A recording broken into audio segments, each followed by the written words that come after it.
Jadi kita ada penceramah jemputan kita, iaitu Madam Chong Chin Yun, yang telah bertugas selama lebih kurang 15 tahun lah di hospital kita sebagai pegawai pemakanan ataupun pegawai dietetik lah. Okey, beliau dah graduate daripada UKM, iaitu dalam bidang ijazah sarjana muda dietetik dan juga telah mengambil master di Universiti Malaya. Jadi kalau ada sebarang persoalan ataupun yang selama hari ini terbuku yang tak faham macam mana nak makan, macam mana cara nak jaga pemakanan sakit kanser ni, jadi boleh tanya beliau lah. Kita tanpa membuang masa lagi, saya nyemput ceramah kita untuk menyampaikan ceramah beliau. Silakan. Terima kasih. Jadi saya akan ceritalah untuk pemakanan untuk pesakit kanser. Jadi kalau nanti ada apa-apa soalan, boleh je angkat tangan terus tanya ataupun nak tanya nanti lepas habislah. Okey. Jadi saya ada bawa juga panduan tu, tapi ada limited. Kalau nanti rasa perlu tu boleh ambil lah. Kalau ataupun boleh terus tanya saya sepanjang ceramah saya. Okey. Jadi kita kena faham untuk pemakanan ni. Selalu kalau kita fikir, mesti pertama tu nak fikir, oh kalau ada dapat ni kanser, kita kena banyak tak boleh makan. Kita agak takut nak makan. Tapi sebenarnya tenaga ataupun yang kalori, kita punya nutrient tu yang seimbang tu yang paling penting. Jadi kadang-kadang kita bukannya sebab kita salah makan tu yang menyebabkan kita punya kanser makin teruk apa, tapi sebab kita tak cukup zat. Jadi pertama yang paling penting sekali, kita mesti ingat kita perlu pemakanan yang seimbang. Okey? Jadi kita kena ingat macam ni, tiada satu makanan yang dapat menyembuhkan kanser. Maksudnya kita tak ada superfood. Dan kita tak ada makanan spesifik yang perlu elak. Saya rasa banyak ada yang cakap, yang first thing kita cakap tak boleh makan gula. Betul? Tapi kita fikir macam ni, kenapa mereka cakap tak boleh makan gula? Sebab dia cakap gula tu akan jadi makanan kepada sel kanser. Tapi kita sebenarnya gula adalah tenaga. Jadi kalau kita langsung tak ada tenaga, kita memang tak boleh. Dan dia tak tunjukkan sebenarnya gula tu dia akan fit kepada siapa. Sebab kita makanan lain akan tukar jadi gula darah juga. Sebab gula darah ni memang adalah tenaga, punca tenaga. Okey, jadi jangan salah faham. Ingat, oh makan gula terus jadikan sel akan merebak. Itu pertama yang paling salah sekali lah. Okey, jadi kita kena tengok apa tu makanan yang sihat dan seimbang. Pernah tengok piramid ni? Pernah kan? Ada banyak juga tin biskut apa pun ada tunjuk benda ni kan. Okey, jadi piramid ini kalau kita perasan sebenarnya dah berubah. Dulu kalau piramid makanan paling bawah sekali adalah apa? Nasi ya. Mi, biskut, roti semua. Tapi sekarang ni dia dah tunjuk paling bawah sekali adalah sayur dan buah-buahan. Okey, sebab dia sayur dan buah-buahan ni ada jadikan sangat penting, kena jadikan makanan harian, disebabkan kita memang perlukan banyak vitamin, mineral dan juga antioksidan. Jadi antioksidan ni yang boleh membantu untuk kita menguatkan imun kita juga. Okey, jadi kita memang perlu makan sayur dan buah-buahan, jadikan makanan harian. Bukan cakap oh ada beli buah, ada stok baru makan lah. Tak ada, tak perlu. Ataupun ada janji ada nasi, ada lauk, tak ada sayur tak apa. Betul kan? Jadi itu adalah tak boleh. Mesti ada sayur dan buah-buahan. Tapi kita kena ingat, sayur dan buah-buahan ini dia tak boleh menggantikan kita punya karbohidrat. Maksudnya dia adalah membekalkan kita vitamin, mineral, tapi bukannya membekalkan tenaga. Jadi punca tenaga kita daripada mana? Tadi ada cakap adalah karbohidrat.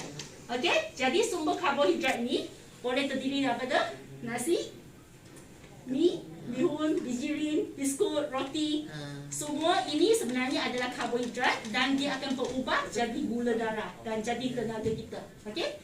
Lepas tu kita perlu lagi juga ada yang atas tu adalah level 3, protein. Protein ni boleh membantu untuk kita membentuk tisu dan juga untuk proses harian yang banyak lah pun memerlukan protein juga. Jadi protein ni boleh dapat daripada ikan, ayam, telur, susu, semua ni adalah protein. Okey? Dan kita memang kena kurangkan yang atas sekali adalah minyak, garam dan gula.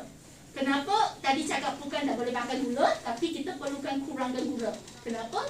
Sebab gula kita tahu kalau gula yang terlalu tinggi nanti akan menyebabkan gula darah mungkin naik cepat, terutamanya kalau ada kencing manis lah. Jadi itu yang kita tak nak. Sebab adalah nanti gula darah jadi tak stabil. Itu kencing manis tu teruk. Bukan sebab takut dia untuk jadi makanan kepada sel kanser. Itu yang kita kena faham lah. Jadi kena bezakan dua konsep ni. Okay? Kalau cakap pasal piramid ni, kita akan tak tahu berapa banyak yang kita nak makan kan, confuse juga kan. Jadi kita ada kita akan ubah kepada yang sangat simple, panggil suku-suku separuh. Okay? Suku-suku separuh ini kita memang gunakan satu pinggan. Pinggan tu lepas tu ada bahagi 4 bahagian. Jadi suku ataupun 1/4 tu adalah karbohidrat kita. Maksudnya nasi ke roti ke kita letak 1/4 je. Contohnya dalam tu kita letak nasi dalam yang tu. And then lagi suku tu adalah protein. Protein kita boleh letak apa tadi? Telur. Tadi cakap protein boleh letak apa? Kalau saya nak makan nasi, kita boleh gabungkan dengan protein apa? Mihuna. Ikan, ayam, telur. Itu ya betul. Itu adalah protein. Jadi yang separuh tu, yang besar tu adalah sayur dan buah-buahan. Okey. Jadi suku-suku separuh adalah suku nasi, suku protein, separuh sayur dan buah-buahan. Okey? Boleh. Okey, bukannya hanya kita selalu kita macam mana? Kita akan letak setengah pinggan nasi, lepas tu sayur suku, lepas tu protein suku kan? Tapi sebenarnya kita nak lebihkan adalah sayur dan buah-buahan. Okey? Okey, setakat ni ada soalan? Boleh faham? Boleh kan? Kalau sayur tu, yang mentah boleh makan tak? Sayur mentah. Itu kalau saya mentah tu, itu kena tengok kita punya keadaan darah masa tu. Contohlah kalau kita memang ada imun yang rendah, contohnya dia akan cakap sekarang ni mungkin adalah puan punya ada itu cakap ada neutropenia ke apa ke, cakap neutrophil tu dah jadi ni ke, dia akan bagi tahu tak boleh. Tapi kalau waktu lain sebenarnya tak ada masalah. Janji kita kena pastikan benda tu ada bersih. Kecuali masa tu imun kita memang rendah. Contohnya mungkin ada yang lepas buat operation ke apa semua tu, itu imun rendah, jadi kita elakkan tu. Kalau tak sebenarnya tak ada masalah. Okey. Okey. Jadi lepas tu kita tengok.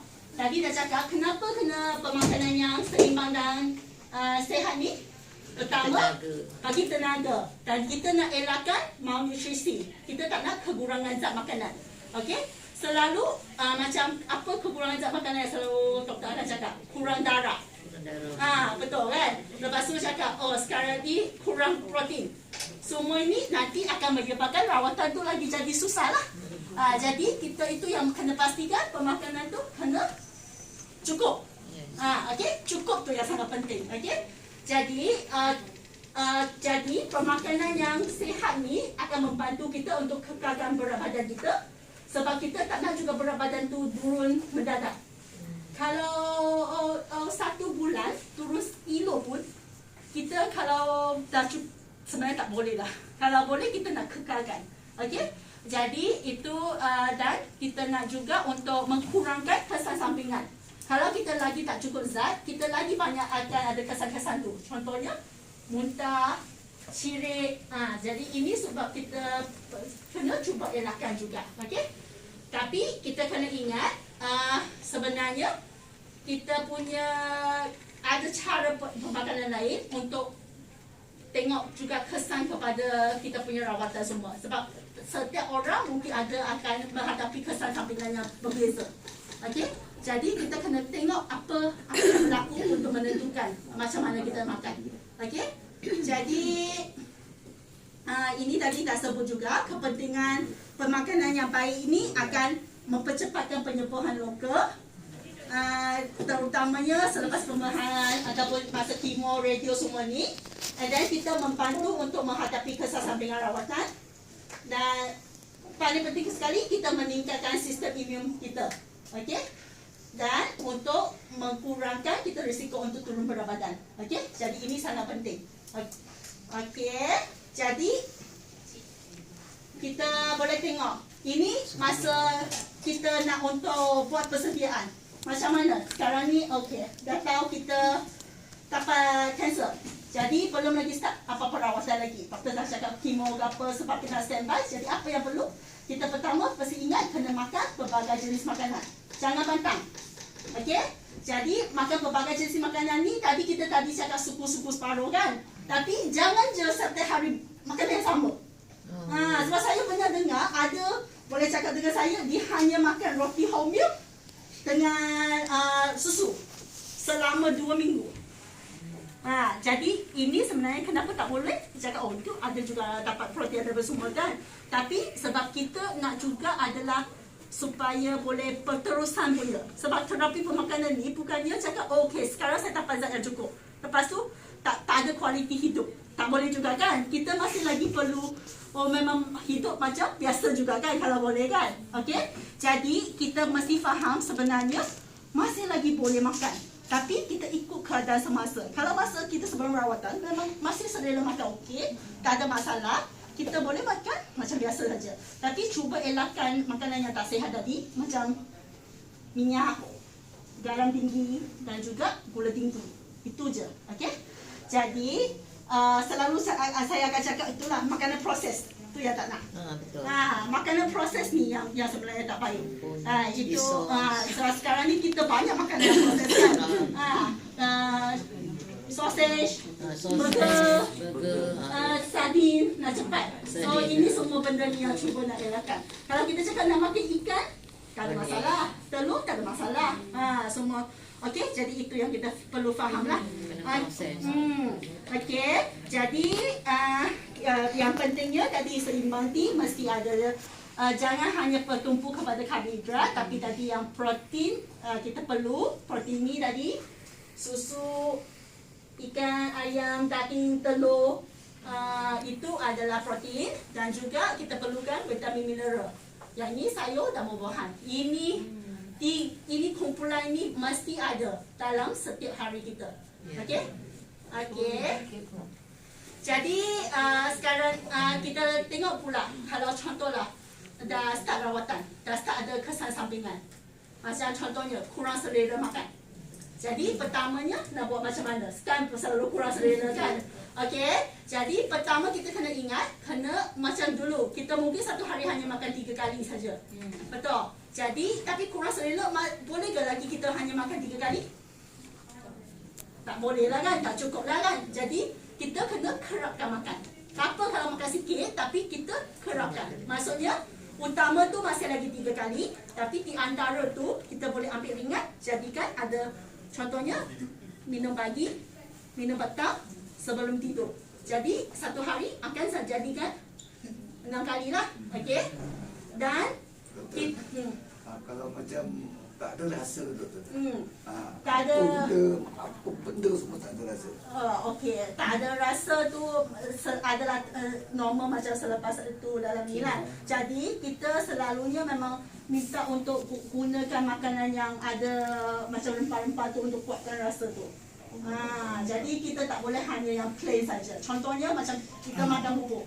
Sebelum ni mungkin bubur kosong saja kan. Ini kena buat bubur bersantan. Ataupun jadikan buah lambuk macam tu lah untuk supaya ada naikkan lagi bau tu. Ya, dan juga pilih makanannya memang sebelum ni suka.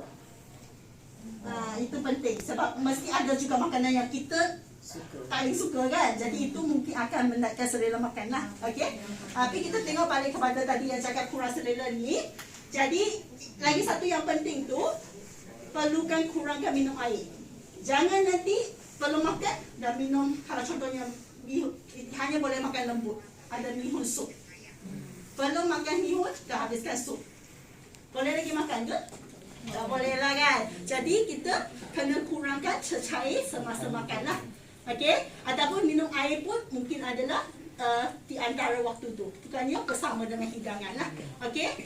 Jadi dan kita makanan tu kena jadikan itu sebagai calorie dense ataupun kita cakap tinggi protein dan kalori. Macam mana jadi? Macam contohnya sebelum ni kita bagi bubur kosong. Sekarang ni bubur tu kita tingkatkan dia punya kalori, kita campurkan minyak Contohnya mungkin candikan minyak bijan, kalau Candi suka minyak bijan. Ataupun kalau ni kita boleh pakai yang bersantan. Itu. Jadi maksudnya walaupun masih lagi satu cawan saja, tapi bubur kosong dengan bubur yang berlemak ni, mana yang lebih berkhasiat? Bertinggi, yang tinggi kalori. Mestilah yang ada santannya. Okey? Ataupun kita mungkin sebelum ni akan makan bubur kosong bersama dengan ayam ikan tu. Tapi memang tak ada selera makan lauk tu. Jadi macam mana kita buat? Kita masak bersama ikan ayam tu dalam bubur. Jadi tak apa kalau dah jadi lembik ke, dah masuk tak nampak lagi ke, tapi janji kalau kita makan memang protein tu ada dalam makanan tersebut. Okey, jadi jangan hanya cakap bubur kosong dengan lauk saja. Jadi kalau kita tak makan lauk, tak ada protein lah. Tapi kalau kita masak bersama, macam kita bagi untuk baby, kan kita dulu mungkin jadi ikan bilis plan apa campur masak semua kan. Jadi sebenarnya boleh gunakan konsep yang sama untuk kita naikkan kalori tu. Okey. Dan kita salah satu lagi adalah kita kena ingat kadang-kadang sebab dia ada masalah menelan, jadi mungkin ada pada alio. Jadi air nampak putih-putih dekat lidah semua ni kan. Ataupun mungkin ada ulcer. Jadi semua benda ni akan mengkurangkan lagi selera makan kita. Jadi kebersihan mulut tu sangat penting. Okey, kena pastikan jaga. Jadi barulah selera makan akan bertambah. Okey? Dan makan di tempat sesuai, sebab kalau kita makan bising, contohnya kadang-kadang buat sangat bising, memang tak boleh makan lah kan. Nasab tu pun tak boleh tenang apa semua. Jadi kena kita cuba pilih tempat yang sesuai dan waktu yang sesuai untuk kalau kita swab lah. Okey? Jadi macam contohnya masa tu pesakit tu tak sedia untuk makan, kita masih lagi paksa. Tak boleh lah kan. Tapi kalau waktu tu dia cakap nak makan, kita kena sediakan makanan. Macam tu lah. Okey?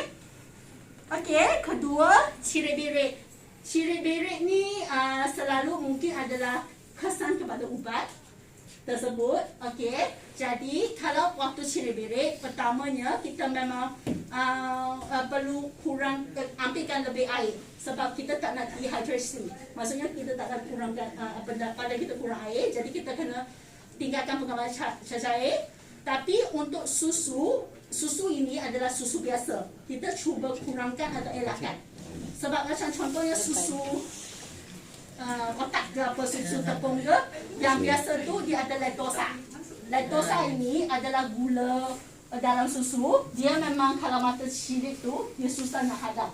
Jadi kalau kita lagi minum, lagi cirit.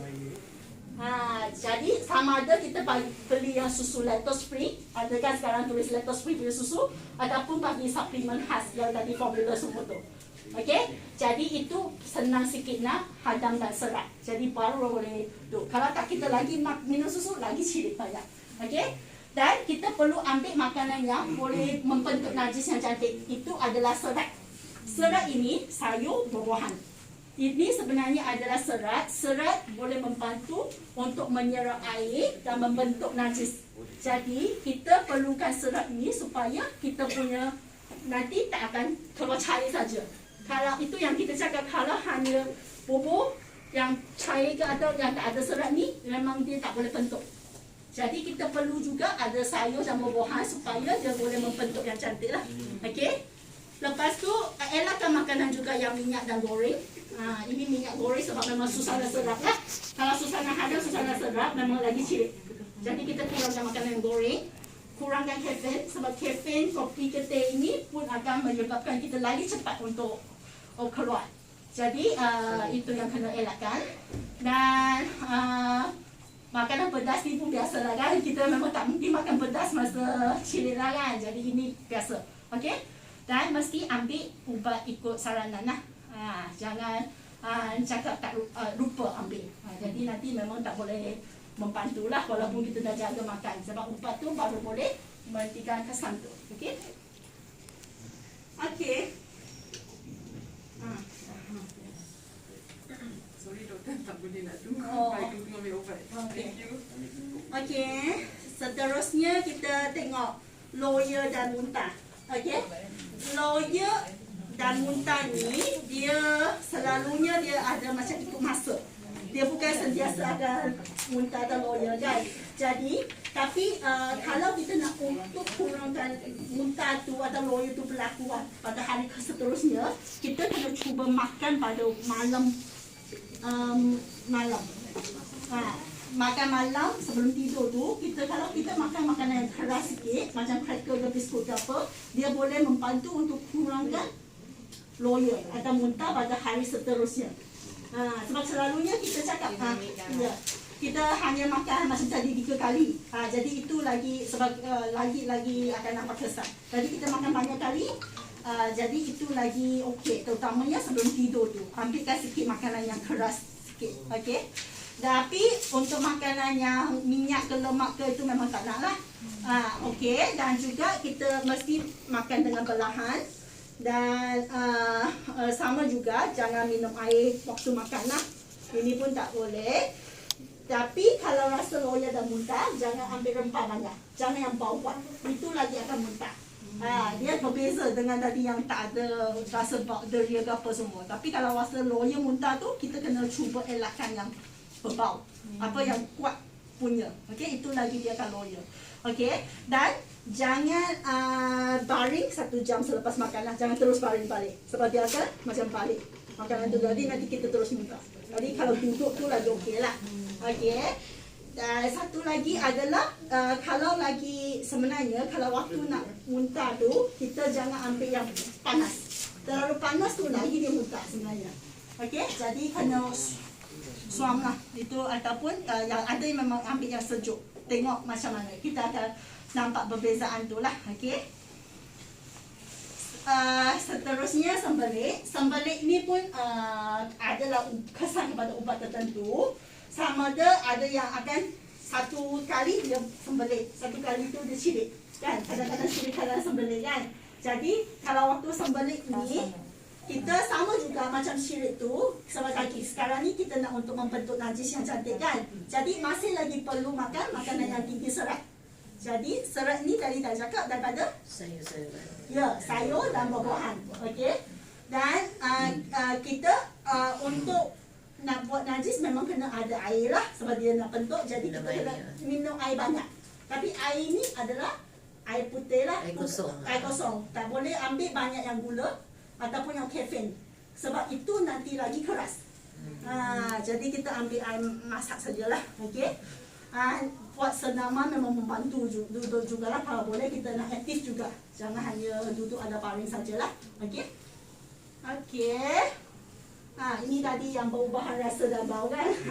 Okey. Jadi pertama sama juga kita tadi dah cakap memang masih lagi makan kerat dan sikit. Sebab kita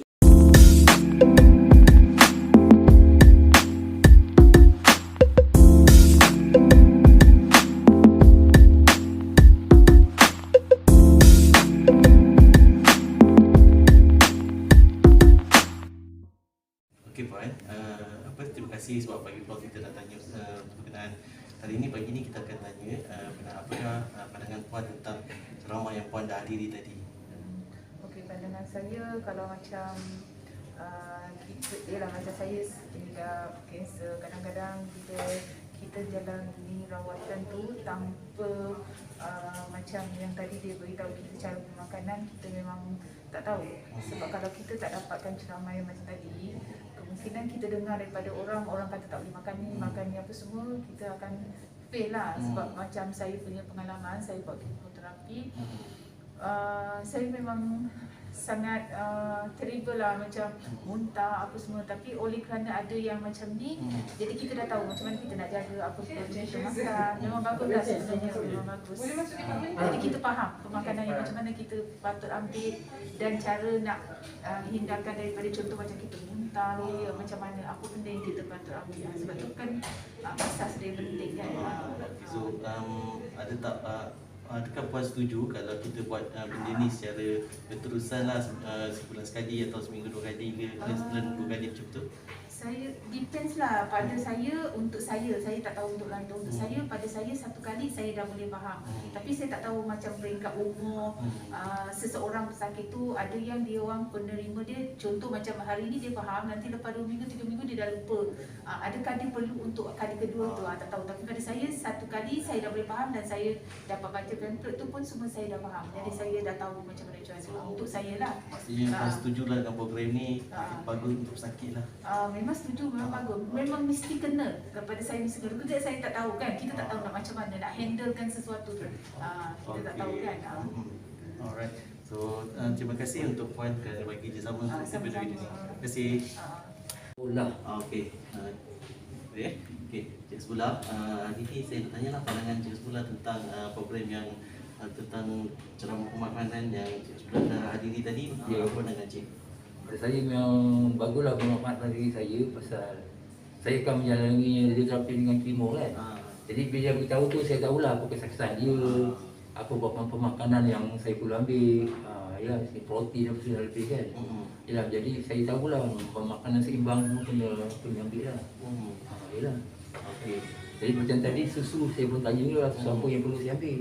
Dia cakap dengan saya lah susu apa kan. Baguslah tu. Pada saya kat rumah biasa minum, memang tak pernah minum susu cair lah, minum susu tepung. Jadi tanya dengan tadi yang pakar dia kan. Dia akan minum susu yang tu, susu apa semua. Ya, Jadi susu yang tahu lebih lah. berhasiat Berhasiat lah, dia mahal sikit lah, mahal Untuk sikit. membantu Cik punya kesihatan. Betul. So satu lagi, maknanya Cik setujulah kalau mungkin kita sambung program ni dari masa ke semasa. Boleh lah, ya. Okey. Saya pun mungkin lepas redo ni saya rawatan dekat HSC. Saya memang datang sana. Kat sini je, sana tak ada kemo, ada radioterapi. Ya, Saya kembali. Okey, so setakat itu je soalan kita. Terima kasih Cik. Bersama, okey, terima kasih.